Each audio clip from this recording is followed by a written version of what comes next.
Masarap ba? Ha? Libre. Salamat ka, Morgan. Yeah! Yan, kamusta kayo mga kamorge? Nag-request yung asawa ko na bilang ko daw siya ng ice cream. Siyempre, para hindi siya mabitin, alam nyo kung ano binili ko? Ano, bumili lang ako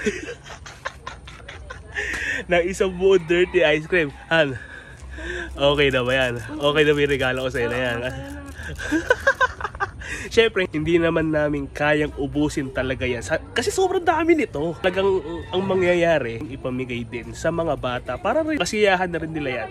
At ayun, sana sa mga ganito pang mga pagkakataon nabibigyan natin yung mga kasama o yung mga kapitbahay natin dito. At ayun, papamigay natin dito sa mga bata rito. Alright.